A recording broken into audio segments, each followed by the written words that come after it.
Meeting will come to order.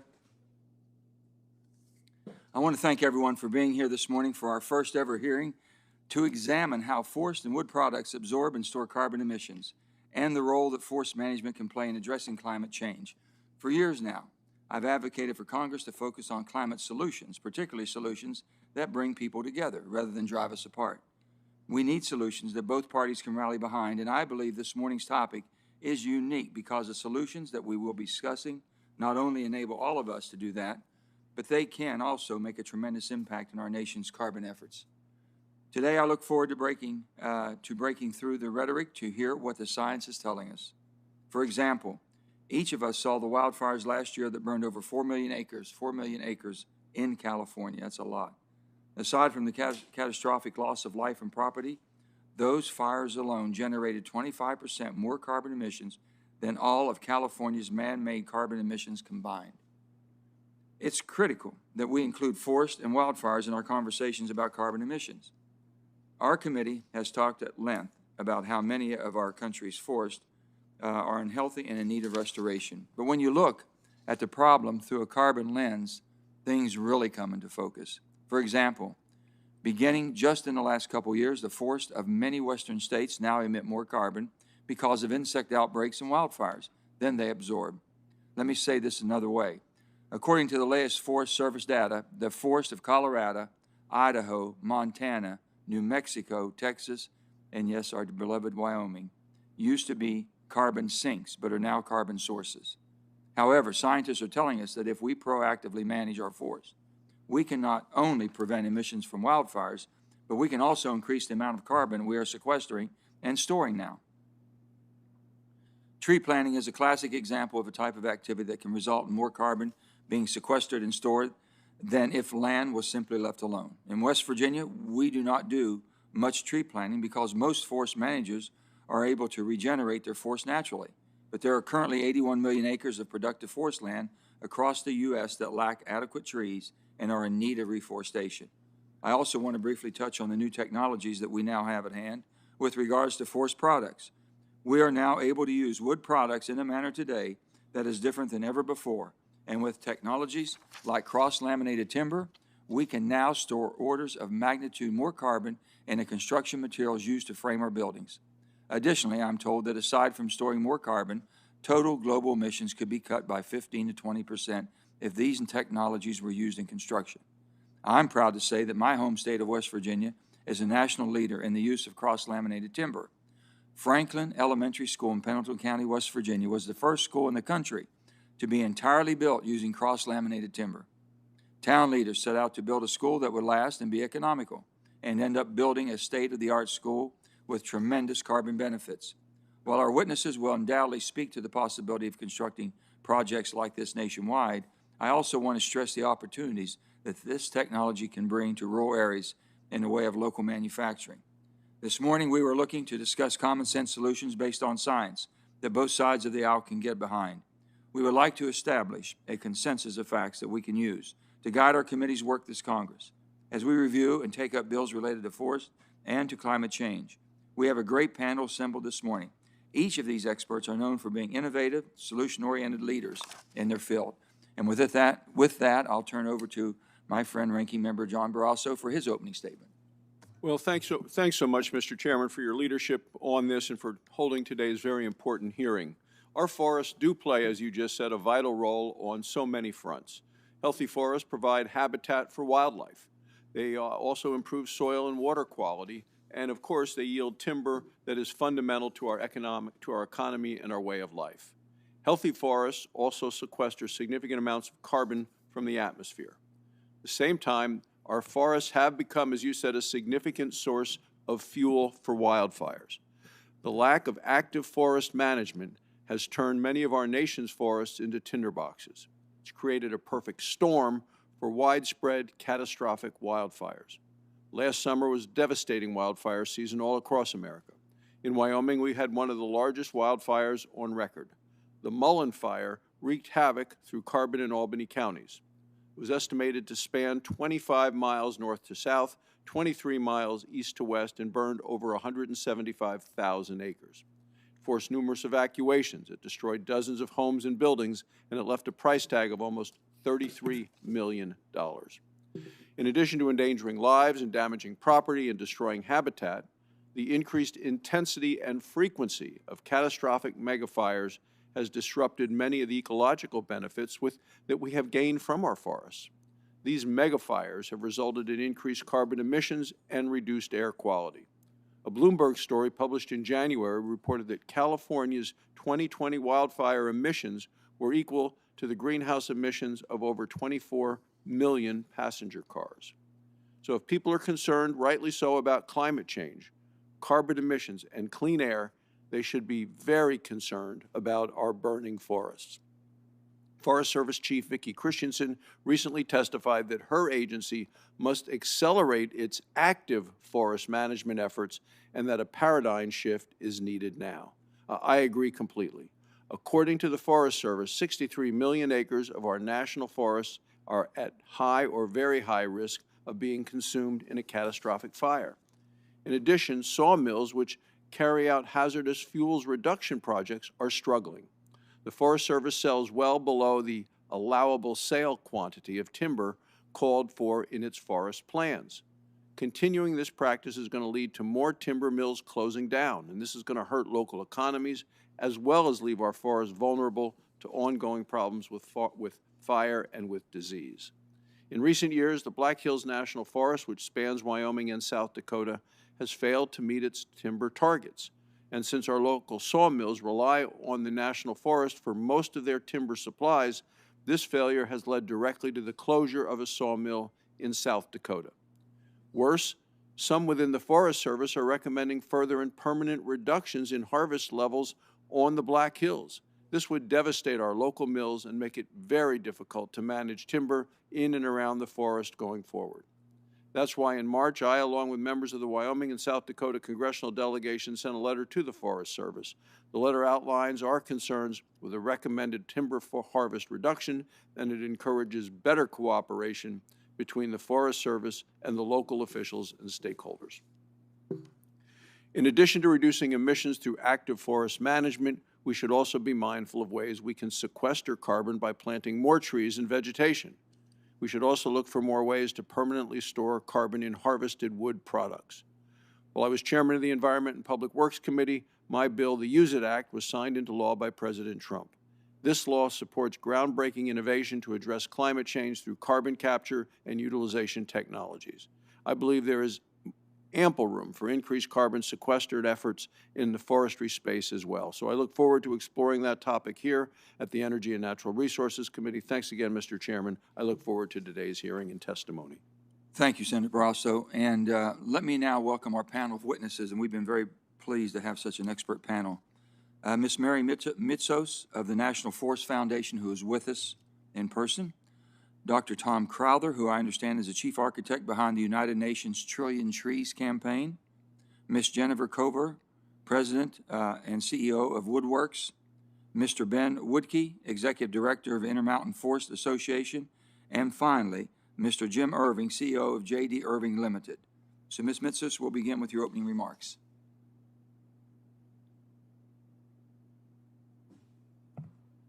Thank you, Chairman Manchin and Ranking Member Barrasso, for this opportunity. The National Forest Foundation is a congressionally chartered, non-advocacy nonprofit that works on behalf of the American public to ensure the health and resilience of our national forests and to inspire personal and meaningful connections to them. Working closely with the Forest Service, we create public-private partnerships to lead forest conservation efforts and promote responsible recreation. Each year, the NFF facilitates common ground, restores fish and wildlife habitat, reduces wildfire risk, plants trees, and improves recreational opportunities. Our nation's forests are an incredible resource. They provide jobs, fiber, clean air and water, hunting, fishing, and more. They also sequester hundreds of millions of tons of carbon dioxide every year, up to 15% of this country's annual emissions. National forests can and should be part of the solution to mitigating and adapting to climate change. However, as mentioned earlier, increasing wildfire threatens to shift millions of acres from a carbon sink into a carbon source. Forest restoration can reverse this trend. Healthy fire-resistant forests help maintain and increase long-term carbon storage capacity. While every forest requires tailored treatments, tools like forest thinning and prescribed fire can reduce fire risk and help retain forest cover. In places already affected by fire, tree planting helps ensure forests persist. The science of forest restoration is well established and widely practiced. What impedes this work is the cost at the scale needed. The Forest Service estimates around 80 million acres in the system require restoration at an average cost of about $1,000 per acre. That exceeds $80 billion today. Addressing this will require every tool available, including greater utilization of low-value wood products from restoration treatments, funding, and policies that unlock private investment for carbon offsets generated on NFS lands. The NFF works daily with the private sector on investments in our public lands. The interest is huge and growing. We create innovative solutions to match private funding with forest needs. For example, we're combining a multitude of partners, local governments, utilities, major corporations, philanthropy, and more, to support forest restoration in places like Arizona, California, and Colorado. One of the most common questions we get from our corporate partners is, can we get carbon offsets for this project? While we have the ability to track and calculate the carbon benefits, we do not currently have the authority to issue carbon offsets from projects on National Forest System lands. Voluntary carbon offsets from projects on are a common part of corporate goals to address their ESG. We currently lack the means to turn private sector interest in carbon offsets into significant investments to improve our public forests. If we could offer those offsets, it would be a game changer for restoring our forests. The NFF has piloted similar work in the past, and we have experience and relationships to work closely with the Forest Service. We are currently developing a first-of-its-kind methodology for generating offsets from restoration projects in high fire frequency forests. National Forest System lands offer an unparalleled opportunity for natural climate solutions, healthier communities, and resilient forests. This work creates common ground with shared benefits for local contractors, rural and regional economies, corporate partners pursuing climate goals, and the long-term health of our nation's forests. Thank you for this opportunity to share the National Forest Foundation's mission and our work. In closing, forest restoration, tree planting, and wood products are three great ways to store carbon. Thank you, Ms. Missos. Next, we're going to go to Dr. Crowther for his opening remarks. Dr. Crowther? Chairman Manchin, Ranking Member Barrasso, thank you for the opportunity. I'm an ecologist living in Zurich in Switzerland, where there's an online coffee shop that I use that I really like. They, like many shops, get their beans from Ethiopia, but the shop is a bit different because they get their beans from trees that are planted in an agroforestry plantation. These trees are planted in sunny patches within a beautiful tropical forest. If you flew over the area with a plane, you wouldn't see a plantation, you'd see a flourishing forest. And because the surrounding ecosystems trap water and nutrients, the coffee grows really well without irrigation or fertilizers. So business is booming, and that obviously benefits the local community. Even schools in the area are now starting to protect patches of nearby forest, setting up their own agroforestry plantations within. We've obviously all got stories about the value of nature and how integral it is to human well-being and happiness and the quality of life. And there's an ever-growing scientific body of literature showing this strong correlation between ecosystem health and the stability of local economies and human well-being. But the value of nature is obviously important globally as well, because they store huge amounts of carbon. We're obviously beginning to learn the full extent of this potential. By building a new generation of models, we've been able to see that the Earth is home to about 3 trillion trees, which is about half of what originally was here. And we lose about 10 billion each year, which is contributing to our annual emissions.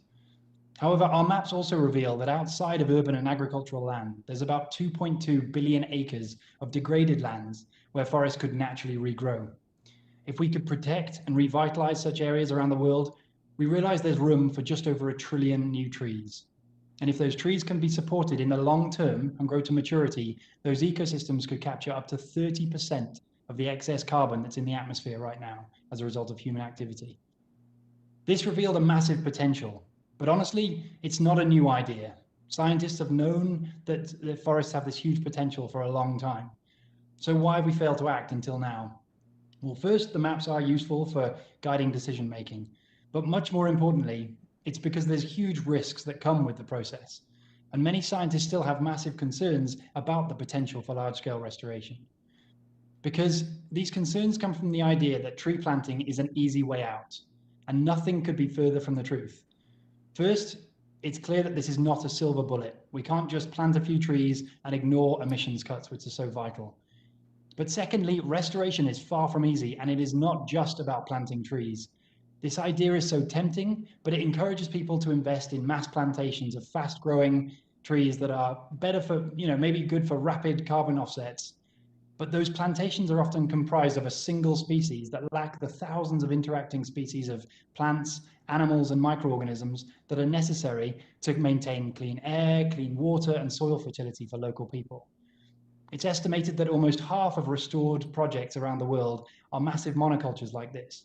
Now, many can be important for sustainable timber production, and when managed well, they can contribute to economic sustainability. But when planted just for carbon offsetting, they can often lead to the degradation of forests, grasslands, and other wetlands that are equally important for life on Earth. Restoration is not just about trapping carbon. Even if climate change stopped right now, the protection and revitalization of Earth's nature would be a top priority because it underpins all life on Earth and protects us against all other global threats.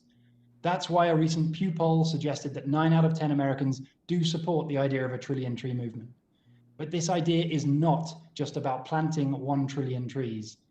The trillion tree idea is about creating the conditions, the economic and the ecological conditions, where ecosystems can be protected and 1 trillion trees can regrow, either naturally or with human assistance, for the benefit of local communities everywhere. And that is the single most important key to successful restoration. Restoration cannot come at the expense of local people's land use.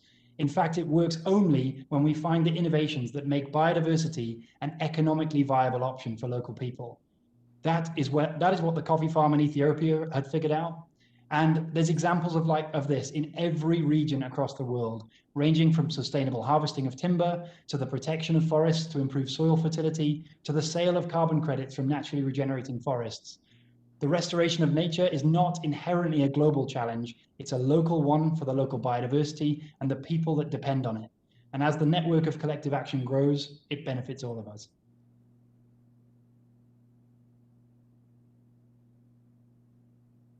Thank you, Dr. Crowther. Now we have Ms. Cover. Good morning, Chairman Manchin, Ranking Member Barrasso, and members of the committee. Thank you for the opportunity to submit testimony to you today about the role of innovative wood products in carbon storage. My name is Jennifer Cover, and I serve as the President and CEO of Woodworks. Woodworks is a nonprofit program staffed with engineers and architects committed to a more sustainable built environment. We help our peers gain the technical design skills needed to successfully build wood structures that are up to 18 stories. Last year alone, we directly supported 400 building projects that resulted in an impact of over 1 billion board feet of incremental wood product demand. The use of wood products from sustainably managed forests, particularly mass timber products like cross-laminated timber or CLT, is an incredible proactive climate mitigation tool. As a tree grows, it absorbs carbon dioxide from the air like a huge sponge and locks it away in its cellular structure. When that tree is harvested and converted into a wood building product, that carbon remains stored in the wood fiber. Wood is about 50% carbon by dry weight. I'm sure everyone here has picked up a 2x4 for a home project. Think about that weight. Almost half is carbon that was pulled from our atmosphere and physically stored in the wood. When wood is used to construct buildings, those buildings become giant carbon sinks, while a new tree is replanted, beginning the cycle of carbon sequestration again. The building industry is responsible for 40% of the global carbon dioxide emissions, with 11% of that coming from embodied carbon of the building materials. With mass timber, wood solutions can now play a sizable role in alleviating U.S. carbon emissions. Not only does wood sequester and store carbon, but the manufacturing process to produce wood products uses far less fossil fuel-based energy than other building materials, and is 100% renewable. Mass timber, such as CLT, are large structural panel products. A typical panel might be 30 feet long, constructed from built-up pieces of smaller lumber or veneers.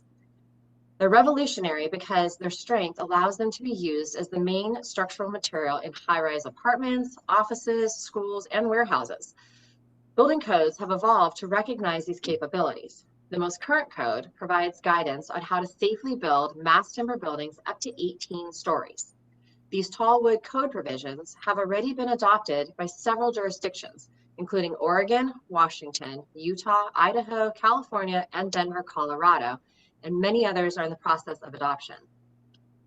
Builders are choosing mass timber to improve the carbon footprint of their projects.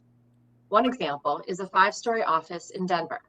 The engineer wanted to understand the impact of using mass timber, so they undertook a comparative life cycle assessment of the same building designed in wood as well as more traditional materials. All 3 of the designs had a very similar cost impact, but the carbon footprint of the wood building was less than 1/3 of the other 2. The overall potential carbon impact of having chosen to go with CLT was equivalent to taking 630 cars off the road for an entire year. And that is just one building. There are 17,000 buildings built in this country every year that could by code be built with wood solutions, but they currently are not. Mass timber is good for the environment and good for rural communities. Increased demand for these products will create high-quality jobs in these communities. There are 6 mass timber plants producing building-grade material operating in the U.S. so far, with 3 more about to start up. There are about 1,000 mass timber projects in the U.S. that are either built or in design. The momentum is clearly there, but we're still at the beginning of this building revolution, and support is needed from government leadership. Here in the US, we've been playing catch up with the rest of the world on the concept of embodied carbon. Europe and the United Kingdom have a number of policies focused on reducing embodied carbon in buildings. That's why it's really exciting to see the interest on this topic from leaders like yourselves. Woodworks is a small program, and having the support of the Softwood Lumber Board, an agricultural checkoff program, and the US Forest Service is critical to our success. Under Chief Christensen's leadership, the Forest Service has been a strong supporter of the Woodworks program. Supporting mass timber means supporting an innovative building solution that turns our cities into carbon sinks and brings increased and improved jobs to rural communities. Thank you again for supporting innovation and job creation in the forest and construction sectors. I hope you'll consider encouraging government entities in your states to utilize mass timber for their buildings. And if they need help, Woodworks is available to provide that support. Thank you. Thank you, Ms. Covert. Now we have Mr. Woodkey.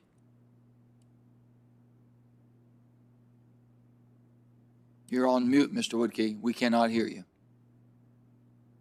Thank you, Mr. Chairman and Ranking Member Barrasso. My name is Ben Woodkey, and I'm the Executive Director of the Intermountain Forest Association.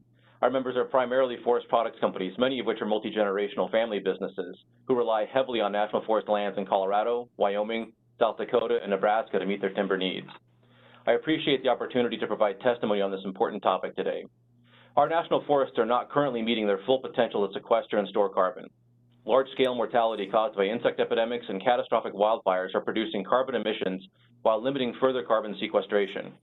Forest management is necessary on our national forests and must be both proactive and reactive, implementing forest management actions to reduce wildfire hazards and risk of insect epidemics before they occur, and also aiding recovery from similar disturbances. Proactive management on national forest lands that are not otherwise withdrawn from timber harvest is vital to the health of our forests and watersheds, to the protection of communities, in meeting societal needs for forest products, and reducing the likelihood of future carbon emissions. The need for active management on the millions of acres of national forests at risk to wildfire and disease has been acknowledged by successive Forest Service chiefs, committee chairs, secretaries of agriculture, and presidents for over 20 years. Although the hazardous fuels reduction account at the Forest Service has been steadily increasing, there is some good work being accomplished through those funds, the Forest Service is only able to treat a fraction of the acres needed to effectively reduce fire danger and ensure long-term forest health. Reforestation on our national forests is essential to their long-term sustainability. It is critically important for the committee to understand that deforestation by wildfire is the leading cause of the growing reforestation backlog on the national forests. The unprecedented 2020 fire season exacerbated the reforestation needs on our national forests. Conservation groups such as American Forests and the Nature Conservancy estimate that national forests have over 7 million acres requiring reforestation. Successfully reforesting these acres could sequester an additional 9 million tons of carbon from the atmosphere each year. But time is of the essence for reforestation efforts. Research is increasingly finding that burned forests are regenerating to non-forest ecotypes. If forested lands are type converted, reestablishing green and growing forests becomes exponentially more difficult to accomplish due to competition among seedlings and other vegetation and a significant hazard for reburns. Prompt timber salvage can improve reforestation success and should be part of an overall reforestation and restoration strategy whenever possible. Increasing the use of salvage as a tool can also help generate revenues for reforestation efforts. As the committee knows, trees are natural carbon sinks. They remove CO2 from the atmosphere and store it in wood fiber and roots. Young trees remove carbon quickly, and large trees can store considerable amounts of carbon. Unfortunately, as each fire season illustrates, forests do not store carbon indefinitely. Looking only at California, the wildfires in 2020 released an estimated 110 million metric tons of carbon into the atmosphere, the carbon equivalent of more than 24 million cars. Wood products also store carbon, and they can do so for long periods of time. By putting wood products into service, the carbon is effectively locked up for the duration that product is in use. Advanced wood products such as CLT and glulam can also have a solid carbon return on investment because they can substitute for high carbon intensity materials such as concrete and steel and should complement traditional forest products that are already successful in sequestering carbon. Much of the work that I'm discussing and others are discussing today isn't possible without forest products companies. In parts of the U.S., the Forest Service is using longer-term contracts and other mechanisms to entice new companies to areas where previous forest companies have been forced to close. Throughout Region 2 and other regions of the Forest Service, forest products companies depend on the Forest Service to sell timber, just as the Forest Service depends on those companies to perform the prescribed work. In the Black Hills, the forest industry has been operating sawmills for over a century, historically at much higher volumes of timber sold, and has been a critical part of the care and management of the national forest. Forest products companies in the Black Hills rely on the Forest Service for approximately 80% of their timber, and although we are fortunate to still have some of those companies remaining, their future is at risk. Currently, there is a tremendous demand for forest products, and the markets are reflecting that. Companies that operate on national forest lands can help the Forest Service treat more acres and also bring needed lumber to consumers. I thank you for the opportunity to speak today regarding the health and resilience of our national forests and the role they should play in sequestering carbon. Our national forests deliver numerous goods and services, and efforts to improve carbon sequestration and storage on national forests should focus on sequestering more carbon through active management and storing carbon in wood products. As the nation confronts the need to sequester more carbon while producing needed lumber to meet our needs, the national forests can continue to meet these diverse requirements if we craft policies carefully and realistically. Thank you. Thank you. And now we have Mr. Irving. Thank you, Chairman Manchin, Ranking Member Barrasso, and other committee members for the opportunity to testify on the role of forests in the fight against climate change here today. Myself, along with my brother Robert, we're co-CEOs of J.D. Irving Limited. We're stationed in New Brunswick, Canada, and we're a diverse family-owned business. And one of our key parts of our business is the forest products business. The value chain we have today goes from seed, tree seed, to the consumer shelf. We have in our business, our forest products business, we have a seed orchard, two nurseries, 10 sawmills, a pulp mill, 2 paper mills, and 4 tissue mills, plus 5.9 million acres of timberland under management. On our own that we own in Canada, fee land is roughly 1.9 million acres. That we own in Maine is roughly 1.3 million acres, and we manage for the province of New Brunswick approximately 2.6 million acres. We're the second largest private landowner in North America and the largest private landowner in Maine, the state of Maine. The forests are a foundation of our value chain for our forest products business. We have a healthy, vigorous forest as a result of a growing wood supply. Since 1957, we've planted over 1 billion trees, and that's a record for a Canadian company, for a private Canadian company. And our forest products business is based on the following philosophy: do what's right in the forest to ensure it remains healthy, vigorous, and growing. Look after our people and our communities, look after the environment and ecosystems, and run efficient operations and treat the resource with respect. Our philosophy is to continuously add value to all of our products that our forest provides. As a result, our long-term commitment to forest management, our current planted stands will grow 4 times the volume, more volume, and sequester 4 times more carbon than a forest regenerates naturally over the life of approximately 50 years, which is can be the cycle here in the Northeast. Because we maintain a healthy, vigorous forest through stand tending and with treatments like thinning, we have lower occurrences of fire and pest outbreaks than the national averages in Canada and the US. Loss to pests, for example, is 0.001%, and loss to fire is 0.004%.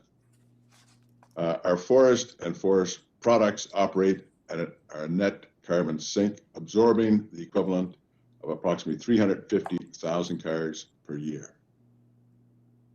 Trees provide different products, and some of those are of higher value and some are lower value. And forest products different mixes of products depending on their age and treatment. But to us, a healthy forest is a working forest.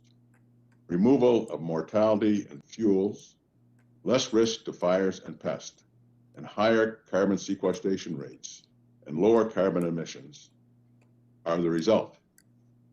In addition, to make sure that happens, we invest in forest protection against fires and pests. We own 4 fixed-wing aircraft, 2 helicopters, 37 fire trucks, and 7 privately owned and outfitted airstrips to make sure we can combat the problem of fire and pests. That type of forest management requires markets sometimes for lower grade products like pulpwood and biomass that are generated from the tending operations. And we have to put the capital in to make sure that happens. However, the forest products industry in North America has been in some segments declining for a number of years for some of those products that are used at the low grade value wood. And landowners to make these kinds of investments require stability of markets and in policy to make sure that long-term investments in silviculture like tree planting and thinning are able to be carried out. Forest management, good forest management, is depending on a healthy industry and vice versa. It's a virtuous cycle, good for jobs and the economy, people and the communities, carbon sequestration and conservation. And we need policymakers should ensure that landowners are incentivized to make long-term investments like tree planting and thinning. Policymakers should ensure that the industry is balanced, that the output of the forest is healthy, and investing in production capacity, as well as research on new products like cross-laminated timber. It's difficult today to make sure we have the right amount of research. And this is quite important that it's properly funded, and both at the universities and by industry. Thank you very much for the opportunity to speak to you today. Thank you, Mr. Irving. And now we'll start our questions. Mr. Woodkey, I would like to ask you about salvage logging, where land managers try to recover the economic value of dead trees through fires and other types of things before they rot to a point where they lose their economic value. Different groups clearly have different views on this practice as people debate where this might be appropriate and where it isn't appropriate. Lawsuits are often filed, and as decisions being sorted out, the trees rot to a point where they have no value whatsoever. So I believe everyone should be entitled to voicing their opinion, but I can't help but wonder if these discussions would be more productive if they took place in advance of the trees dying. So my question would be, do you believe that it would be possible for land management agencies like the BLM and the Forest Service to solicit public input to make the necessary decisions ahead of a devastating wildfire? or an insect outbreak, so they cannot have the time constraints they face now and lose that value of the product. Thank you, Mr. Chairman. Yes, as you said, there's different viewpoints, and of course, salvage logging should be undertaken on a case-by-case basis. It makes sense in many areas. It certainly makes sense following a lot of disturbances. It's not a one-size-fits-all tool. But you hit on a key point there, and that's that salvage logging, when you're salvaging trees that are already dead, your time is limited. And oftentimes we see where agencies get hamstrung by a lengthy environmental analysis process that they're not able to actually salvage that material in time. Do you know if there's any practice whatsoever evaluating beforehand, knowing we're going to have fires, we're going to have insect plagues, we're going to have all this? Is anybody doing this in advance, or they wait until after it happens and then try to catch up, and by then it's too late? There are a few examples where they're trying to do it in advance, but by and large, it's reactive. Folks are doing the analysis, agencies are doing the analysis after a disturbance, after a wildfire, after mountain pine beetle mortality, after a hurricane. And I do believe that there are opportunities to do that in advance, either through forest plan amendments or having large landscape scale projects already NEPA cleared when they know what they need to do following a disturbance that they've seen before. Thank you, Mr. Woodkey. Mr. Irving, in your testimony, you talked about how J.D. Irving thins approximately 10,600 acres annually of its 3.3 million acres of private timberland. When I compare that to the information that Mr. Woodkey provided, it appears that the percentage of your land that you thin every year is 5 times more than the percentage that the U.S. Forest Service thins annually. We also heard from Ms. Mitsos that the U.S. Forest Service spends around $1,000 per acre on its thinning projects. So is the primary reason that you have such low mortality rates from insects and wildfires due to the amount of thinning that your company does each year? And how does the cost compare to the Forest Service? Well, sir, I can't compare. I don't have the right evidence to compare against the Forest Service. I'm not familiar with those operations. All I can tell you about our operations. I would say there's no question about it, though. Thinning is paramount for a couple of things. One is you have to get rid of the low-value trees if you're going to let the higher-value trees grow. That's fundamental. We have 2 types of thinning. What we call pre-commercial thinning, where we have approximately 10,000 stems the acre of a natural forest, and we'll thin that back down to about 700 trees per acre. And that will cost us anywhere between $250 and $400 an acre at the average age of 15 years of age, and the wages per man is about $20 an hour. Why is it so much? Then we have commercial thinning. Why is that so much more sir. cost? I'm sorry, sir. It's so much more cost effective. It's costing the forest management $1,000, U.S. Forest Service, $1,000 per acre, and I don't think they're doing what you're doing. Is it just government? Sir, well, I'm not going to criticize the government, Senator Manchin, but I tell you, I don't know the local conditions, but I can tell you our conditions, and you know, it's the Northeast, it's Maine, particularly if you want to take Maine as an example. Those are the facts that we have, and I'm not sure the reason why that. But I can tell you, it's like any other business. You have to pay careful attention to your costs and work very hard at it to make sure we're automated and very efficient. In our commercial thinning, where we do 10,000, which is where we try and take the very small commercial trees out of the forest, we'll go from about 900 trees, which is the second step after we've done the pre-commercial thinning. We'll go from 900 trees to 350 trees per acre, approximate numbers, at an age of 20 to 25. And that cost is a premium over our normal logging cost of about $150 per acre.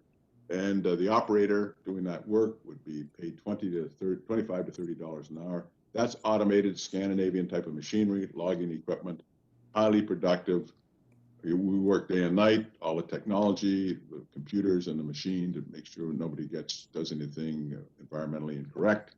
And then we retooled our mills to make sure that we can handle all this small wood, because it's, as you know, very small pieces have to be processed very, very quickly and efficiently. So there's a range of things that happen, but there's no question about it. Technology and an attitude about you have to treat the forest when it's time to treat it.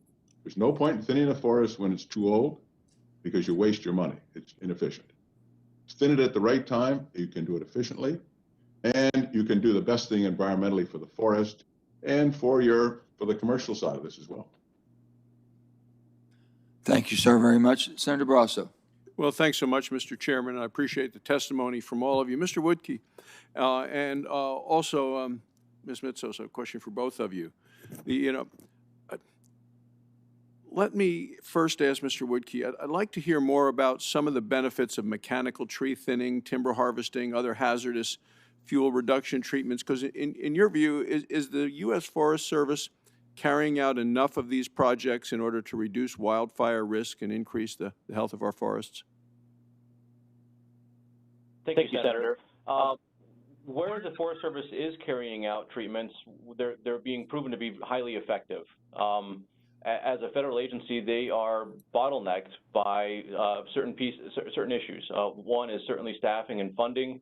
Others are finding efficiencies to help them accomplish more with what they have. And I think there's some options that have recently gone through rulemaking processes. We've seen a lot of legislation being introduced the last few years that I think would help the agency out. But really, when you perform these fuel reduction activities, you are taking carbon off the landscape, you are locking that into forest products most often, and you are preventing high severity fires that would come through and kill those trees and release that carbon on the landscape in the future. Those efforts are resoundingly effective. And in places where there isn't enough happening, we're seeing the evidence. As was mentioned earlier, numerous Western states are now carbon sources. Their forests are carbon sources and not carbon sinks anymore. And when you think about the scale, the scope that must be occurring on the landscape, it tells you a lot about the health of our forests and the need that we must be doing more on the landscape. So for you and then for Ms. Mitsos, does it make sense to target or incentivize mechanical tree thinning, timber harvesting, and other hazardous fuel reduction treatments in areas that we really know are high risk of catastrophic wildfires?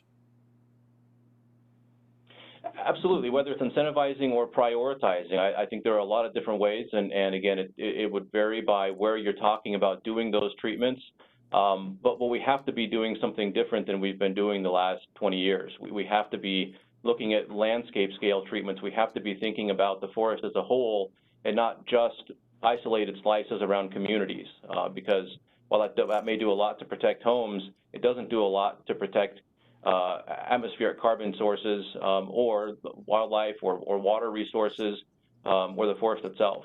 Thank you. Ms. Mitsos?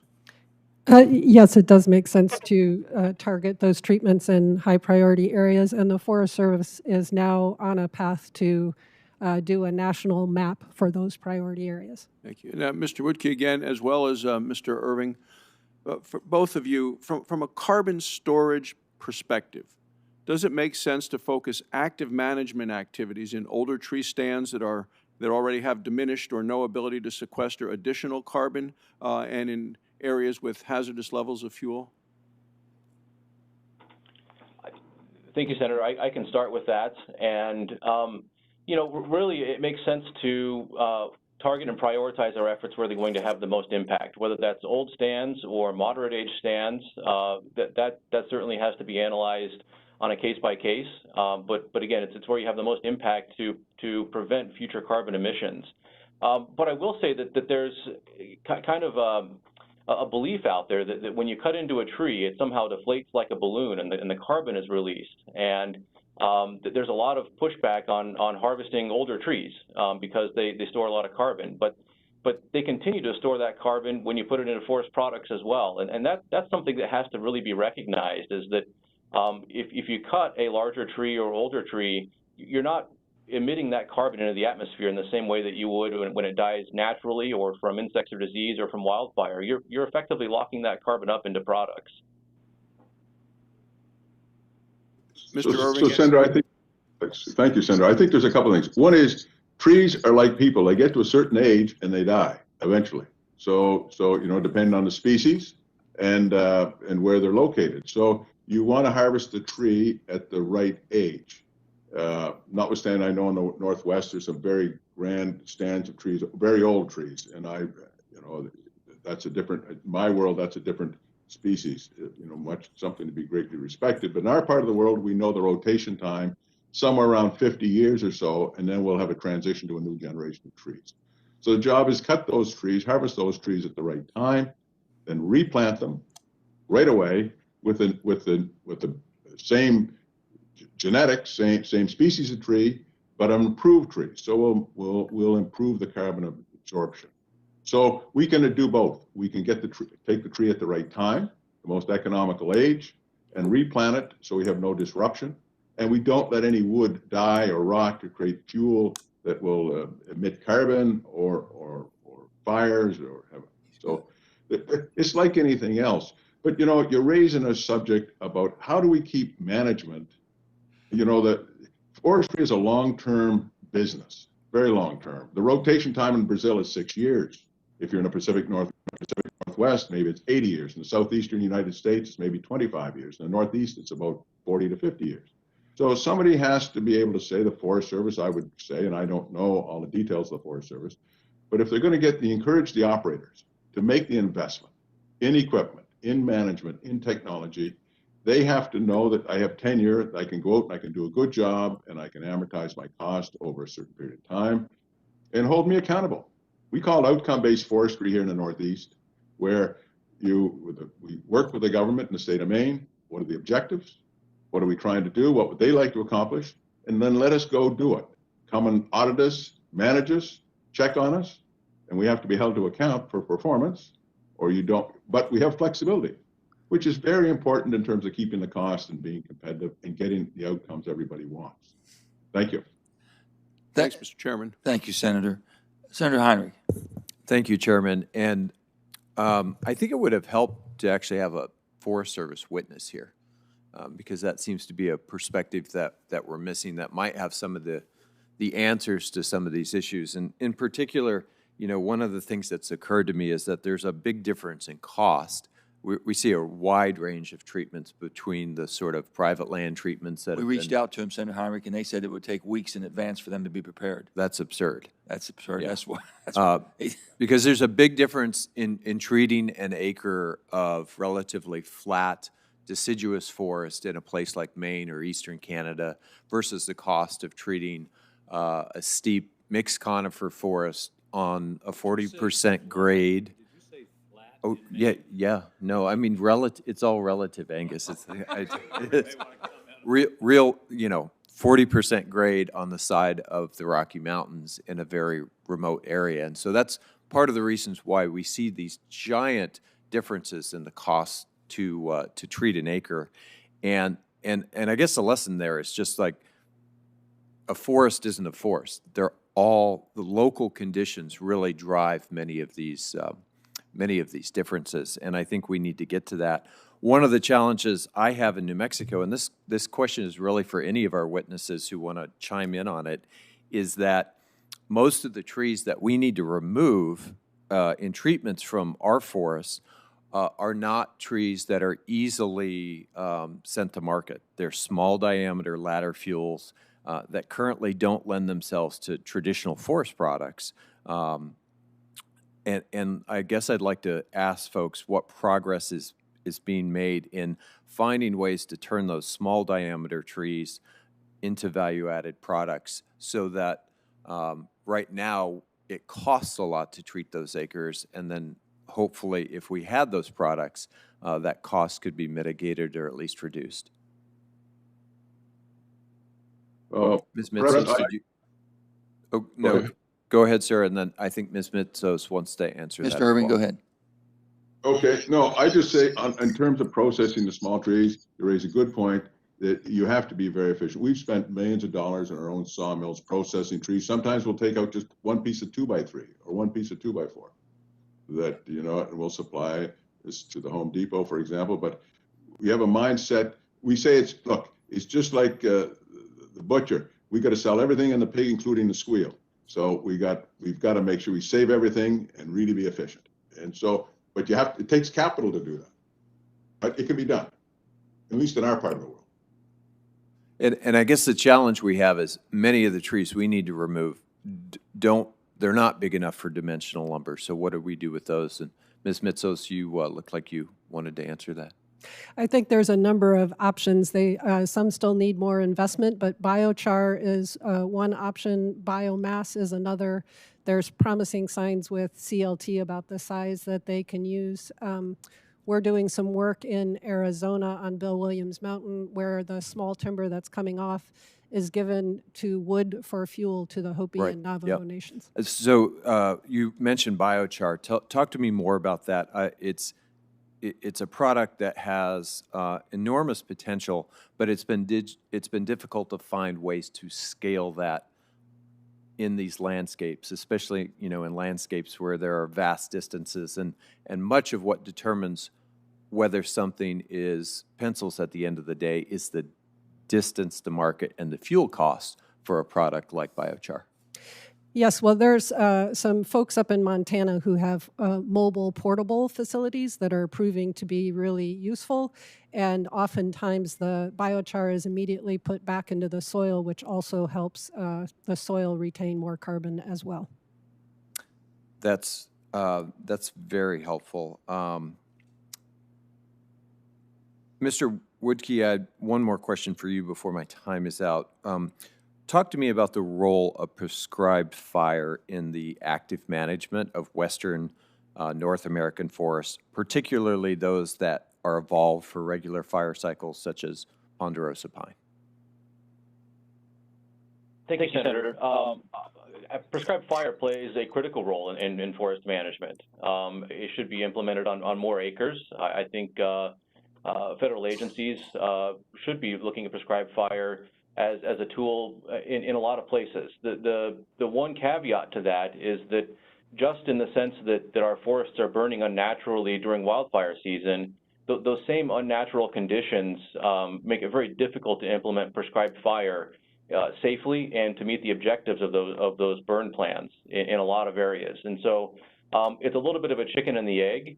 You need to really first go in and create forest conditions that are conducive to promoting prescribed fire use. Oftentimes looking at historic forest conditions and tree spacing and making sure that the fuel is removed from the area before putting that needed fire back on the landscape. And fire can certainly be used as a maintenance tool once those conditions are in place. But it's very difficult to just go in and use prescribed fire as the first step in any kind of treatment plan.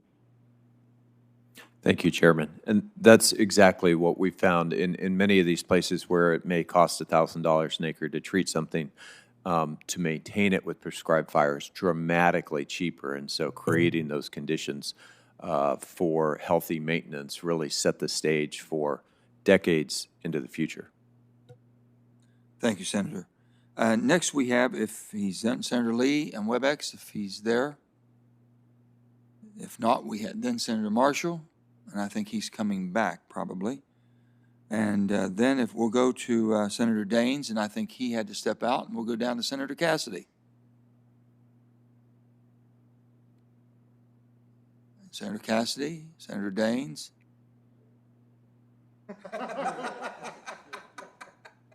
Is there any Republican that we know on WebEx? Senator King.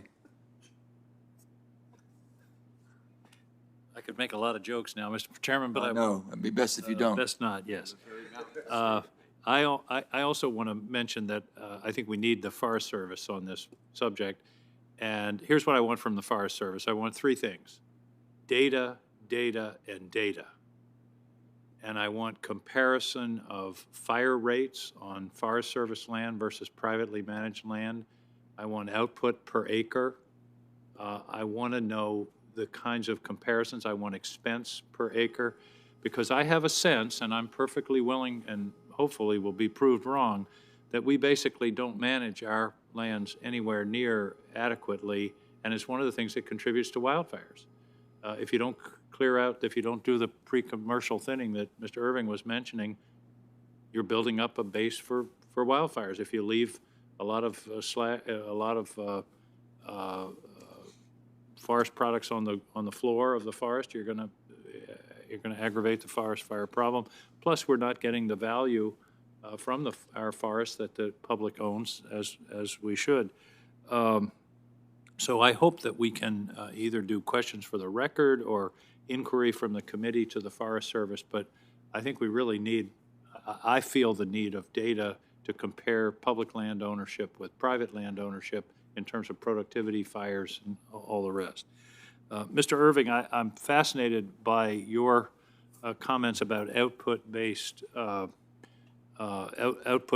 forestry, which I think makes a lot of sense rather than prescriptive forest regulation. The problem that I see is, how do you know the output-based is working without a lot of time passing? In other words, if you are assuming that you're going to measure the output over a period of years, there could be a lot of damage done, not by your company, but by another operator, that then the damage is done. Do you see what I'm saying? Output-based regulation, to me, is the way to go, but the measurement has to be in such a way that you can be sure that it is, in fact, reaching the outputs that are desired by both the public and the private sector. Well, Senator, there's a couple of things on that, and you raised the right points. In the case of Maine, and I know you're very familiar with this, we do an annual audit with state employees. They're independent experts who come in and look at our operations, and that's fine. That's sort of a visual, and they check the numbers. Then every 5 years, we will do a very prescriptive, okay, hard line measurements. Did we do what we say we're going to do? And then today with technology, LiDAR, for example, we can detect, we get satellite imagery. We get every 2 weeks, we'll have pictures of our forest if we want, and somebody can compare this year versus last year or whatever you want to compare. So today with technology, there's no reason why we should have any mystery about, did we say what we're going to do? Because right today we can count every tree with LiDAR. It's that precise. I appreciate that. I think that's an important point, that we have the technology today to measure on an ongoing basis. So output-based regulation as opposed to prescriptive regulation can work. Let me follow up another question involving your company and your management. You're a family-owned company. You don't have to report quarterly profits to Wall Street. Talk to me about the structure of ownership that could affect the type of forestry that you're doing. You're obviously doing a lot of things right. You're making a lot of investments. You're looking at a 40-year time horizon. My concern is that the sort of structure of the capital markets in terms of public ownership, of stock ownership, and having to report to Wall Street, pushes toward shorter-term profits, higher harvests, less long-term investments. Talk to me about the difference between family ownership and quarterly profit reports. Sure. And you summed it up right. If we were a public company, we'd have probably a very hard time explaining to the shareholders what we're doing, some of these things, taking this long time horizon. But there's a couple of things that might ease that problem a little bit. When it comes to tree planting, for example, we advocate, we think, and I know it's not the purview of this committee, but things being able to expense your tree planting. In Canada, we can expense our tree planting in the year we take it. So it's a form of, it's depreciation, if you will. You take it up front. So we diminish the cost this year. But there's no question about it. It's a long-term business. It's well suited, better suited to private enterprise. And so the transition from one generation to another in terms of inheritance or rollover or whatever you want to call it is very important, because continuity, if you're in Brazil, you grow the trees in 6 years. If you have a potato field, you know the crop in 120 days. But in the Northeast, it's 40 years. So you have to have a different mindset. And it's tough for the public companies or some of the timber REITs, very high hurdle rates, to accomplish what you've described. Thank you. Mr. Chairman, could I follow up on Please go right ahead. On a different subject. Ms. Cover, I'm very interested in CLT. I think it's a natural. It makes so much. It's a natural. That's kind of a redundancy, isn't it? But what are the obstacles? Is it building codes? Is it architects' reluctance? Is it just unfamiliarity with the technology? How do we really stimulate the growth of CLT usage across America? And I know, ironically, in Europe, where they have much less forests than we do, they're ahead of us in the utilization. What's the barrier to the expansion of the use of engineered wood products for major building projects? That's a great question, Senator. Thank you. Yeah, and you hit the nail right on the head in terms of the main hurdle is education and understanding. It is really helping the architectural and engineering community understand how to design these projects, and also understanding the value of working forest. I think helping folks understand what we are all discussing here today, that strong markets for wood products, particularly underutilized species and materials. There's a lot of research being done even in materials that have insect damage that can go into CLT. So this is an opportunity for some of these materials that we're talking about that are creating hazardous fuels.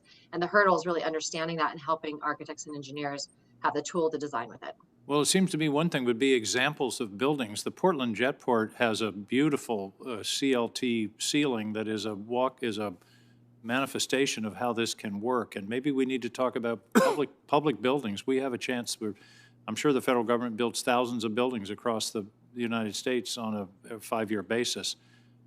We need to show people how this can work, including architects and building inspectors. Thank you very much. Thanks to all of our Senator witnesses. King. Senator Lee. Thank you very much, Mr. Chairman. Mr. Crowther, Mr. Woodkeep mentioned in his testimony that 98 million acres of our national forests, 98 million acres, that is representing more than half of the total acreage, are in restrictive land use designations, including wilderness or inventoried roadless areas. These restrictions in these areas can make access really difficult for forest treatments to be conducted. In wilderness, even if access could be achieved, mechanized tools used to harvest timber are generally prohibited. But Dr. Crowther, if addressing climate change and mitigating wildfires are to be among our nation's top priorities in this area, do you think Congress should reevaluate the laws prohibiting timber harvest in these areas? And can you explain a little bit about that? Thank you, Senator, for the question. I think wherever possible, timber harvest needs to be a part of the process to be considered. Wherever it is physically possible, I think finding economic values from nature is going to be a central part of the process. And as everybody has just discussed, the greater that we can find the benefits from non-target species, and the more investment we can have in those technologies that can improve the utilization of those species, the better. The thinning of species is incredibly valuable in natural forests as well. It can promote the regeneration of nature. It can promote the carbon sequestration rates and the long-term sequestration of that carbon as well. It was mentioned earlier about biochar being a spectacular opportunity, obviously limited by the availability or by the accessibility of those products. But again, these sort of lower quality timber products can be so valuable for biochar that then also has a knock-on potential benefit on agricultural settings where you can massively improve carbon sequestration in soil. So Right. Sorry. No, I'm just agreeing with you. Sounds like a win to me. I think the other benefit it comes with the access to tourists. Tourism is a huge benefit that comes from nature, that comes from forests, that comes from regenerating and protecting ecosystems. And so access to that has potential benefits. Obviously, it also has potential downsides, as poor management or deforestation rates can obviously be associated with increased access. So my own, as an ecologist, my own personal motivation is always try and keep as much nature as physically possible. But as I mentioned, the key to any successful activity is those economic incentives. So yeah, no, I think that's very well said. And the point of wilderness, of course, is to keep untrammeled land untrammeled. But they're from time to time, in order to protect the environment and maintain wilderness in a pristine condition, sometimes access needs to be granted for reasons related to protecting the environment.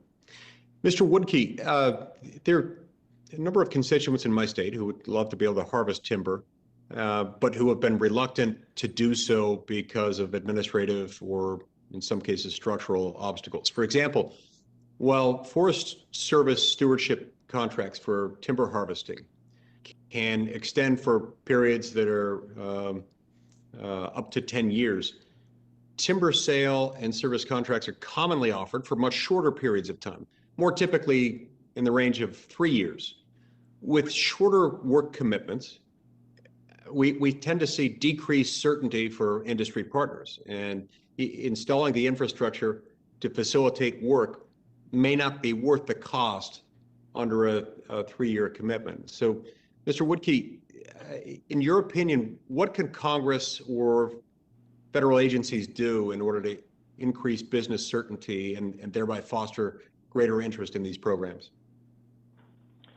Thank you, Senator.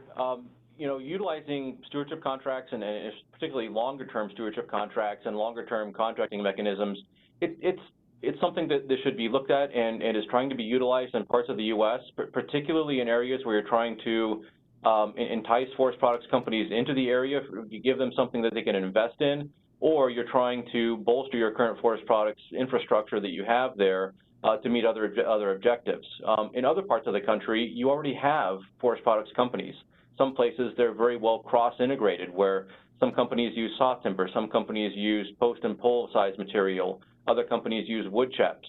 And in those areas, really what the companies need to invest is some certainty that the Forest Service or Department of Interior is going to be putting up the timber to sustain their company year after year.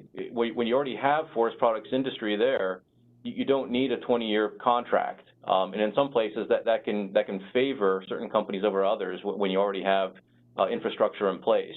But I think you're right on with the companies need some level of certainty that they're going to have timber this year and next year and 10 years from now, because investments into forest products infrastructure are on the order of tens to hundreds of millions of dollars, not small scale. Thank you. That's very helpful. Mr. Chairman, I see my time's expired. Thank you. And now we have Senator Cortez Masto. Thank you, Mr. Chairman. To the panelists, great conversation. Let me talk a little bit about invasive species. I would love your impact here. Controlling invasive non-native species in our forest systems represents another key component for enhancing carbon capture. So my question to the panelists are, how can we best work with local landowners to reverse the negative effects that we see of invasive species and preserve our forest ecosystem? And maybe, Mr. Woodkey, we can start with you. Thank you. Certainly, private landowners have their own incentives to reduce invasive species. If you're talking about forest lands, oftentimes a private landowner may have intents to utilize grazing in the understory on the herbaceous vegetation. Oftentimes looking at long-term timber harvest schedules. Private landowners have a lot of incentive to reduce invasive species. Invasive species is certainly playing a larger role in the landscape for all ownerships, as we're seeing increased acres of wildfires. We're even seeing invasive species issues following other disturbances such as insect epidemics. How we coordinate more with landowners, kind of across the fence with federal and private, I'm not sure I have the answer on that, but I think that it warrants a lot further discussion. Thank you. Mr. Irving or anyone else have any input on this? So let me give you an example, because we have a lot of rangeland fires in Nevada, and cheatgrass is an invasive species, and it is unfortunately something that needs to be controlled. And so there is a role, I think, for the federal government and our local landowners to work together to address the types of invasive species now we see in forests or rangeland, wherever that is. I think it is important that we have native trees, we have native plants, those thrive, they're unique to the ecosystem there, important for that ecosystem. When we introduce a native species, we are seeing really negative consequences of that. So I am curious what we at a federal level should be doing to work with our local landowners or others to address invasive species. Does anybody have any other comments? Senator, we would, it's Jim Irving, we would say, look, this is, we've got to be very vigilant. As a landowner, you have to be on top of it. Our people in our organization are trained what to look for and deal with it quickly and early. We have things like blue lettuce or jewelweed or other things that we didn't have 10 or 15 years ago. So, and in certain cases where we have certain very carefully applied biocide to treat it and then eradicate it quickly. But if we don't, they're very aggressive species, as you know, aware. They're very aggressive, and they change the balance of the biodiversity, not only for the forest, but also for the wildlife. And so you've got to be on that one quickly. Well, absolutely. And because you're a private landowner, you have the ability to be very reactive and proactive on it quickly. But when it comes to our national forests, is there more that we should be doing to address invasive species is my question. And if anybody has an answer to that, would be happy to work with you on that in the future. But let me jump, because I only have so much time. Mr. Woodkey, let me ask you this. Throughout the West and Southwest, research is increasingly describing burn scars as regenerating to brush fields. This makes reforestation a time-sensitive issue. If lands are lost to brush fields, reestablishing green and growing forest becomes exponentially more difficult to accomplish, as brush outcompetes young trees and poses a significant hazard for reburns. This was in your written statement. And so, as you know, wildfires are continuing to increase in frequency and size. What challenges does this pose for the ecosystem regeneration? Thank you, Senator. The challenges are abundant, really, and there's a lot of research coming out of the Arizona, New Mexico area following wildfires. It's been coming out for years now, actually, where they're seeing long-term ecotype conversions from ponderosa pine forest, predominantly in that area, to grass and shrub type of ecotypes. And that's largely because of the ecology of ponderosa pine forests. They are fire-adapted species, fire-adapted forests, but they're adapted to low-severity fires, not the high-severity fires we're seeing as a product of the high fuel loads in the forest. And when the ponderosa pine loses their canopy, they can't disperse the seed very far. And so that's why you're seeing ecotype conversions there. But there's new research also in other forests, such as lodgepole pine, where they've experienced beetle mortality and then experienced fire following that. And although lodgepole pine forests in places have evolved with high severity fire, they're seeing some of the same effects that you would see in ponderosa pine systems, where that seed source is being consumed and you're not getting the regeneration following fire in those forested ecosystems. Of course, this presents tremendous challenges when you're really turning the natural ecology of a forested ecosystem on its head, and then once you get that grass, the other herbaceous vegetation on the surface there, that tends to outcompete young trees, young seedlings, whether it's natural regeneration or planting. All of that vegetation is competing for resources on the landscape and makes it very, very difficult to do replanting in the future. There are steps that can help that, but the difficulties are there nonetheless. Thank you. I have further questions. I will submit those for the record. Thank you again. Thank you, Senator. Now we have Senator Daines. Thank you, Mr. Chairman. First of all, I want to welcome Mary Mistos from Missoula, who's here. Great to have another Montana in the room. Welcome to D.C. Mary, you know firsthand the challenges facing our forests in Montana. It's really great to have you here. Appreciate it. I also want to highlight that so many of the challenges we face in the West, both economic and environmental, can be achieved through increasing the scope and the scale of forest management. In fact, growing up in Montana, there were 30 active sawmills that were supporting healthy economies and healthy forests once upon a time. Today, we're down to just 7. During that time, our forests were a carbon sink. Now, I'm sadly to report, our forests are a carbon source. Wildfire season is growing longer and more severe, burning some 300,000 acres in Montana just last year. I'm hopeful that this year Congress will work to enact meaningful forest management reform to reverse this trend. The initial COVID-related disruptions and demand for lumber used in home construction and remodeling far exceeded the supply being produced by mills, causing prices to more than triple. In the South, there's been a glut of logs coming from private land which kept log prices low while mills operate at full capacity. Due to federal land ownership, the situation played very differently in Montana. While the mills were generally able to continue operating throughout the year, lumber production decreased by 11%. And that's not for a lack of forests that are in dire need of management. In fact, over 6 million acres are at high risk of wildfire in Montana. And just last year, Montana's harvested timber from national forests was just over half of the allowable sale quantity volume called for in our forest plans. Our national forests are poised to help with the lumber shortage, and we must increase active management to address this crisis. Mr. Wucke, despite being blessed with abundant forests, our country isn't meeting our domestic demand for wood products. What constraints does the timber industry face in its ability to invest in processing capacity, infrastructure, and technology in order to meet the growing demand for wood products from national forests in the West?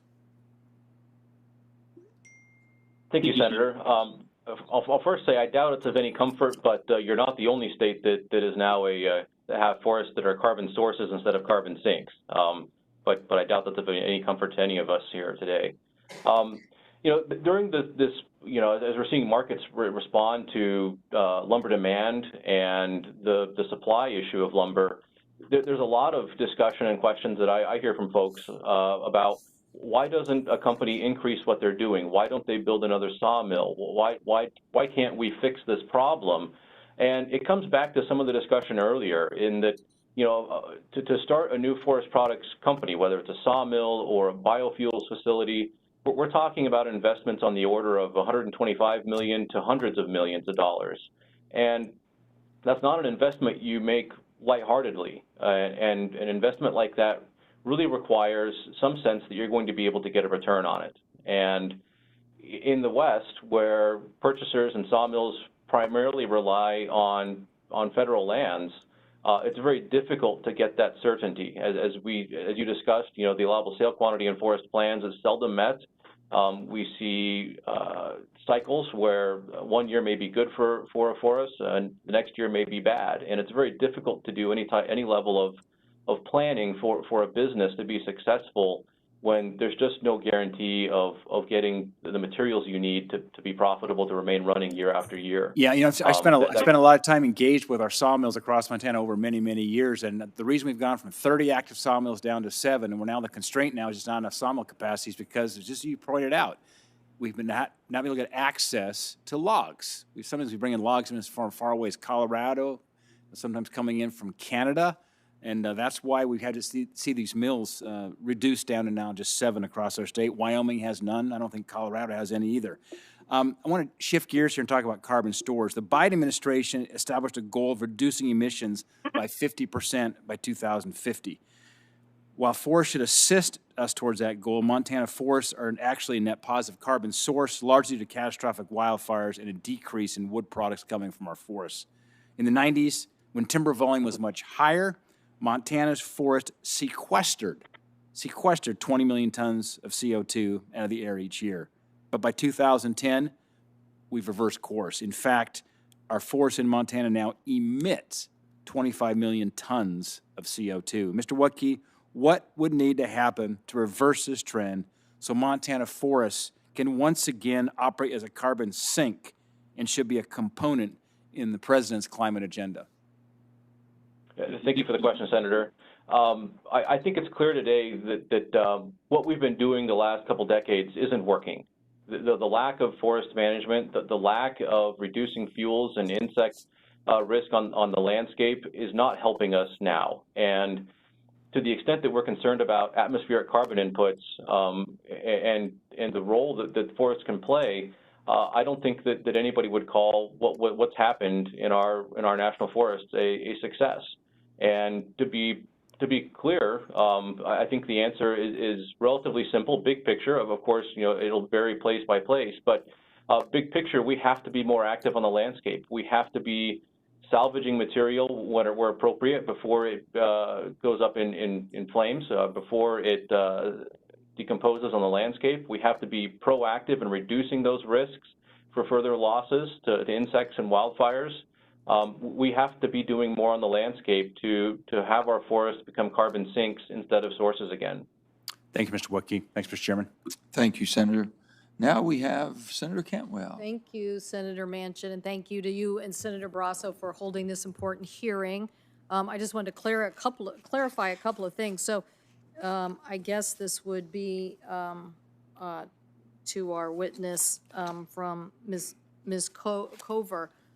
We did in the last big lands and fire bill fix incentives so that if you are doing CLT related projects and longer lead times, then you could get more predictable terms from the Forest Service. Is that correct? So I'm on the market side of things. So I do the, Okay. I work with architects and engineers and help grow the markets for wood products. So I'm not familiar with the agreements with the Forest Service. I'm pretty sure what we did in the last forest bill as it related to CLT is to say give more predictable terms to people who are going to harvest for CLT. So that way a mill could plan, just as our colleagues are discussing here, a mill could basically have more predictable terms for the future, longer term stewardship contracts, and thereby, you know, participate. Now, this is important for us in the Pacific Northwest. We've already, you know, made major investments in this. We have one of the largest CLT facilities in the United States, Katerra, which is producing nearly 1/3 of our mass timber, and Vaughan, which is also a longstanding timber company in Northeast Washington, is manufacturing CLT.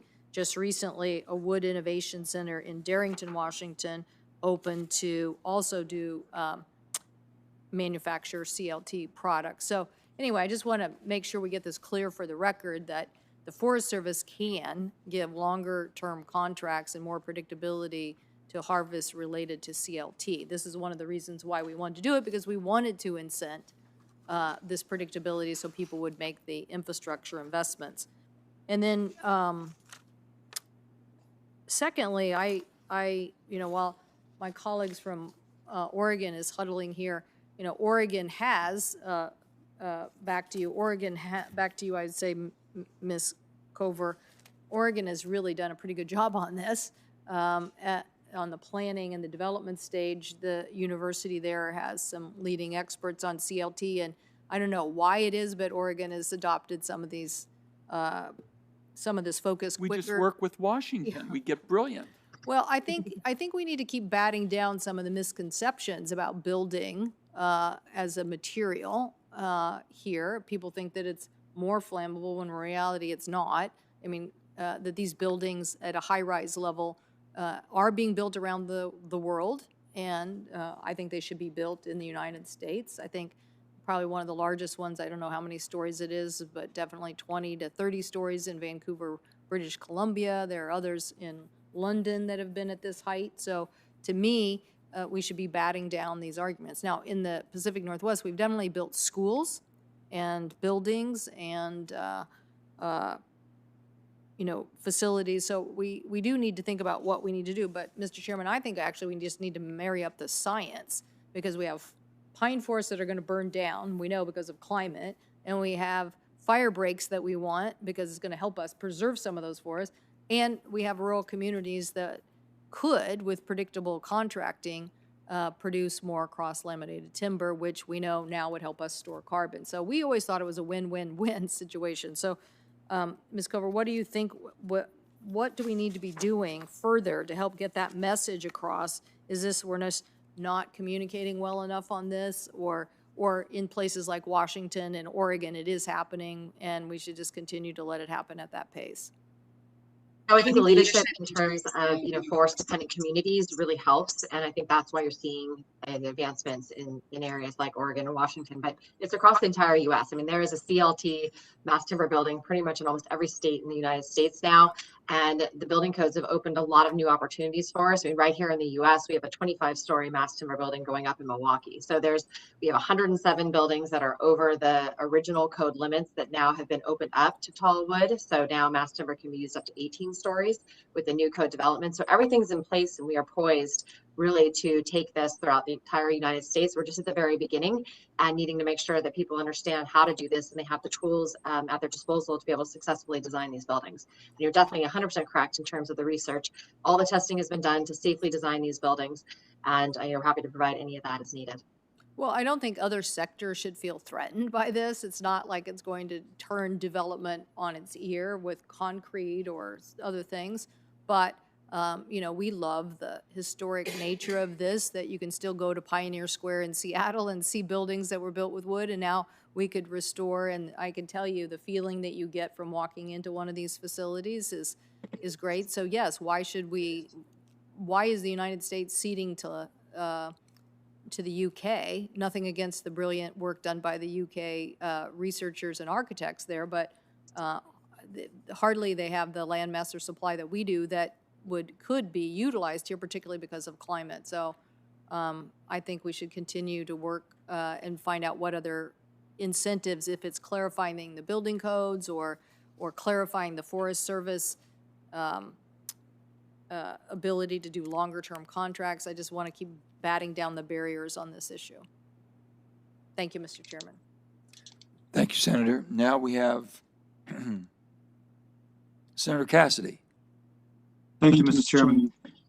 Mr. Crowther, Dr. Crowther, I'm sorry. In 2019, the study Global Tree Restoration Potential, you and your colleagues report that approximately 0.9 billion hectares of potential forest land exists for potential restoration, could store 205 gigatons of carbon, in concluding that ecosystem restoration is one of the more effective ways to mitigate climate change. Did you study the restoration of riparian forest and marshland? So thank you for the question, Senator. It's a really important one, because one of the main caveats to recognize there is that this is a global study, and that means there's major uncertainties around all of those things. And what the model does is it's trained using millions of data points of observations of where forests exist now, and it's trained based on the environment and satellite imagery to predict the ecosystems that can naturally exist. Now, riparian ecosystems are moist, riparian regions can be in particularly good conditions for supporting trees. And what we actually find in continued research is that the impact of even a small riparian zone in lowering the water temperatures in aquatic systems can actually be incredibly important for fish production, for the survival of macroinvertebrates in the streams, and for the productivity of those streams for fisheries and extended things. So I've sort of extended beyond your question there, but yes, we evaluated the potential in all global ecosystems. So thank you for saying that. I've been told by folks back home at the Water Institute of the Gulf that aquatic and wetland plants can store 3 to 5 times more carbon in flooded soils than terrestrial forests. And so the potential is obviously there. I'll make the point that I continue to push for development of the Outer Continental Shelf oil and gas to provide dollars for Louisiana to restore its coastline. And this is one of the many benefits of Louisiana using that money to rebuild our coastline, and one of the many deleterious effects of choosing not to develop a needed resource worldwide. What has your research shown? Well, let me put it this differently. I understand that in your testimony, you mentioned that monoculture forest, which lack diversity, can be detrimental towards a healthy ecosystem. Diversity directly correlated to resiliency. I want to point out one of my Louisiana universities, Nicholls State, will take acorns from a live oak tree from an area which periodically is hit by hurricanes and salty air, and replant that, and the tree grows. But if they take a live oak acorn, I'm told, from elsewhere, which has not been bred, so to speak, to survive in this environment, that tree dies. So I guess my question is, does that ring true? And with your kind of concepts, that we should have plants selected for the ability to survive in a certain region as we attempt to rebuild those regions? Yeah, one of the biggest challenges in effective restoration is knowing that the right species must be in the right place. And that doesn't just include the species that can survive in that climate and that soil conditions, but it's also the full range of those species, because a healthy ecosystem does, the stronger and the more diverse the interactions among species, the more sustainable the ecosystem is and the more carbon's captured. We actually did an analysis across the global forest system that suggested that if we were to convert the world's ecosystems from their diverse state into monocultures of the fastest growing species, the impact on the timber industry would be a reduction in productivity by about a third. When you have mixed stands and mixed species, you tend to get a greater productivity and a greater carbon sequestration, simply because they take up different resources. If you're all competing for the same resource, you have a much less efficient access to those resources, like light and nutrients and water. But when you have different species with different rooting depths and different heights, you tend to make more efficient use of those resources, and you support all of the other biodiversity that's important also for the health of the ecosystem. So yes, simply put, we do have to get the right species in the right place. Now, the example you gave is an interesting one. There's a lot of ecological theory about how you can sort of move species around. Sometimes when you have a species that's not from there, it can be released from a lot of the competitive dynamics that it would naturally experience under its parent tree. But in many cases, what we do see is that, yeah, we obviously want to minimize the movement, the sort of human-driven movement of biodiversity, because in most cases, seed banks have enough biodiversity that they'd be able to regenerate a very healthy level of diversity on their own. And so planning for that, and also thinking about the trajectory of those species under a changing climate condition, those are some of the biggest challenges in getting restoration right. Mr. Chairman, I'm out of time, but I will say that all of us stick up for our own state, and all of us have pride in our own state. I'm giving a shout out to Nichols State and to the Water Institute of the Gulf. But let me also point out that the restoration of Louisiana's wetlands does have national significance, not just for this, but also to support the energy infrastructure that helps prevent another colonial pipeline problem, not from cyber attacks, but from natural disaster, as well as preventing damage to the port infrastructure that allows goods from around the nation to move to around the world at the lowest carbon intensity imaginable, because it travels over water. With that, I thank you all for your testimony, and I yield back. Thank you, Senator. Now we have Senator Wyden. Thank you very much, Mr. Chairman. And Mr. Chairman, thank you for holding the hearing. Having been the chair of the committee, I know it's a challenging job. You got your hands full, and I appreciate working with you. Let me go to you, Ms. Mitsos. Know of your good work. And in our part of the country, it is already very dry, and there is tremendous concern that this dryness can really trigger another round of infernos. This is what people have first and foremost, particularly in rural Oregon, on their minds in terms of what they may have to deal with. We come to this committee, and so much of the time is always devoted to a debate where one side wants to cut everything down in the forest, and the other side, particularly in the West, sometimes says we don't want to cut anything down. And so that just is kind of a prescription for gridlock. And my view is this year, it would be absolute malpractice in this country for this committee and the Congress to not take concrete steps to do more to reduce hazardous fuels and deal with the fire mitigation threat, especially near homes and businesses. So today, we Westerners, Senator Cantwell and Senator Feinstein, we joined with our colleague, the chairman from West Virginia, to really launch a special effort that is backed by good science. It's tested policy that would accomplish that objective of really allowing us to do more to reduce hazardous fuels and mitigate fire. And what it is all about is increasing the pace and scale of prescribed burns. And this effort that we're pursuing is backed by a coalition that you don't see every single day. Earth Justice and the Environmental Defense Fund, joining major timber industry leaders, Weyerhaeuser, the National Alliance of Forest Owners, Oregon Tribes, tribal forestry organizations with us as well.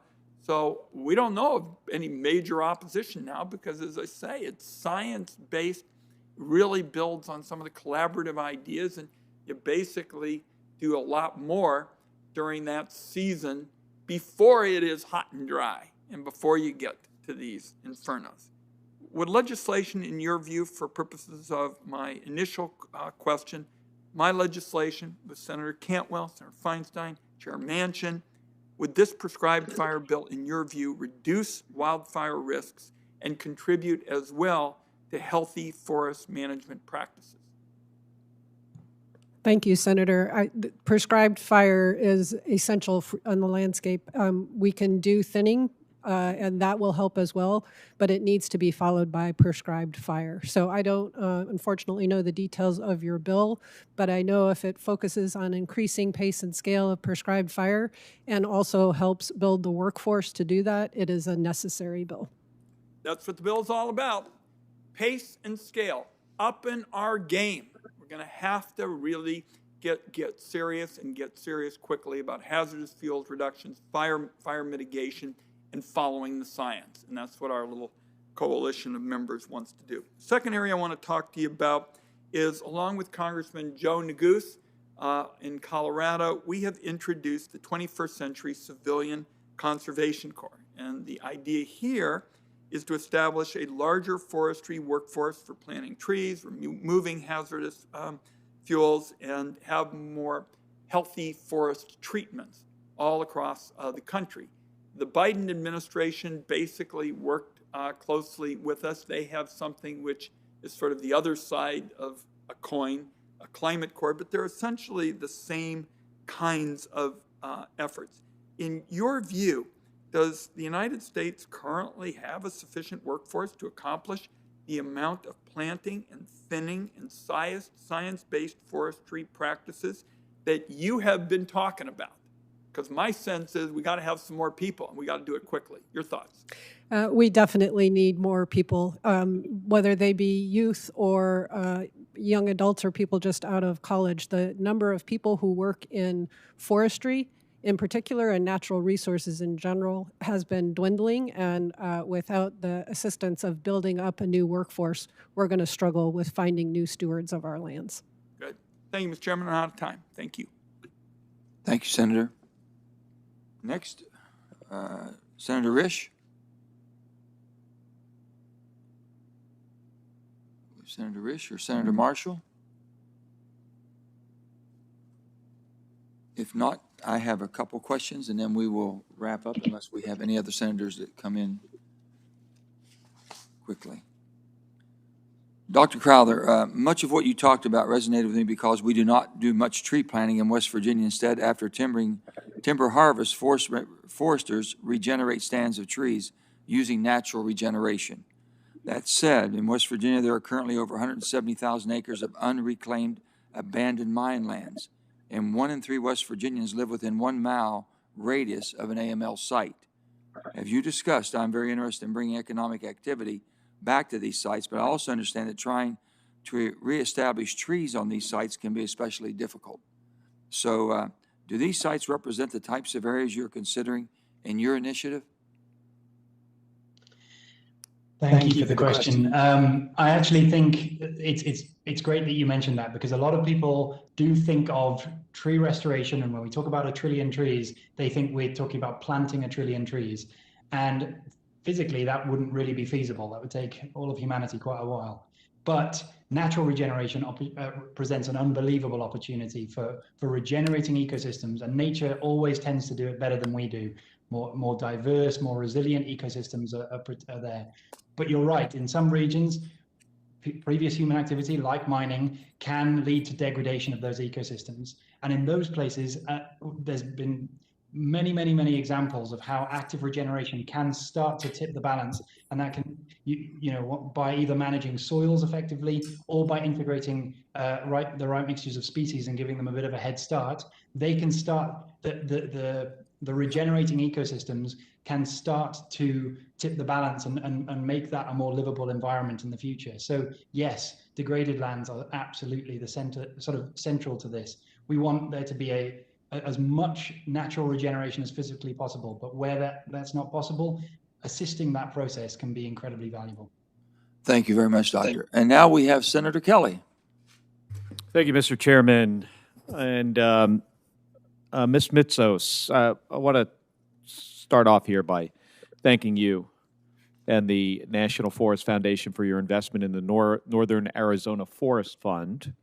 Since 2015, NFF has partnered with the Salt River Project, which is a water and power utility in the state of Arizona, to restore forest lands and plant trees along the Verde and the Salt Rivers, both of which are very critical water supplies for my state, the state of Arizona. We've had a rather early start to the fire season in Arizona, and we've already been seeing wildfires and a few evacuation orders. Behind me is a Forest Service map of lands that are likely to burn in any given year. These fires often occur on Forest Service land and release many tons of carbon dioxide into the atmosphere. The data is clear on this. We have to get serious about ramping up forest restoration and hazardous fuels projects immediately. So, Ms. Mitsos, if the Forest Service established a carbon credit program for forest restoration projects, what could that mean for utilities that are active in forest restoration? Thank you, Senator Kelly. That's a great question. I think it goes beyond utilities into major U.S. corporations as well. So many corporations are setting their public ESG goals, environmental, social, and governance goals, and carbon offsets are one of the major goals for them. So water utilities, electric utilities, and public corporations would all invest in these kind of efforts. But specifically for forest restoration, what could that mean? Well, so we are in the process of right now of developing the first of its kind methodology to account for carbon credits from forest restoration in high fire frequency forests, specifically on the 4 northern forests in Arizona, because they are some of the highest fire frequency forests. We've got probably about 9 months to go to finish the development of that methodology. Once that is accepted and we can offer offsets to corporations, the money is going to flow, I believe. Thank you, Ms. Mitsos. I want to turn to Mr. Woodkey for a minute here in my remaining time. Mr. Woodkey, as the committee's timber industry representative for the West, so I was in Flagstaff, Arizona recently, and I met with Northern Arizona University's Ecological Restoration Institute. And ERI has spent years studying Forest Service timber policies and identified several reforms for forest restoration project planning and implementation in our ponderosa pine forests. Our forests are similar to those in Black Hills National Forest, where your members operate. What do you see as barriers, but also what do you see as opportunities to accomplishing this work? Thank you, Senator. I think one of the first things that we've been hearing consistently today is that you have to have a forest products infrastructure in place to be able to do those treatments, to remove that material from the forest. And Arizona has had some unique challenges there. They've been fortunate to have the four FRI projects in place that aims to treat 2.4 million acres, but treatments have been slow. I believe they've been averaging about 13,000 acres a year for treatment, where the Forest Service is targeting treating 50,000 acres a year. And that's not to say that the Forest Service is doing anything wrong or the company isn't operating correctly, but I think it's indicative of the hurdles and challenges in starting new forest products infrastructure in places where it either hasn't been or hasn't been for some period of time. Of course, there are opportunities to help the Forest Service. Some of that is coming online and being used more. D by P, designation by prescription, virtual boundaries where it can save some time for the Forest Service to do timber cruising and laying out their boundaries. Scaling by weight, where the companies have that ability. Instead of doing the full timber cruising, you can actually look at exactly what's coming across the scales and keep track of making sure that the operators are meeting their prescriptions in the forest. And so we're seeing some of these opportunities being employed more across the nation. There are certainly other ways that can be helpful as well, and just trying to provide some of those efficiencies for the Forest Service to get more done on the landscape. Sometimes at the end of the day, it just takes more. It takes more staffing, it takes more funding to get those activities done. And in places like Arizona, like you're seeing, it takes more infrastructure to make that work. And I'm hopeful that Arizona and many other parts of the West can hurdle some of those challenges here in the future. Thank you, Mr. Woodkey, and thank you, Ms. Mitsos, for your testimony today, Mr. Chairman. If we have anybody else on WebEx that I might have missed, please speak up. If not, I want to thank all of our witnesses for joining us this morning for this discussion. It's very enlightening.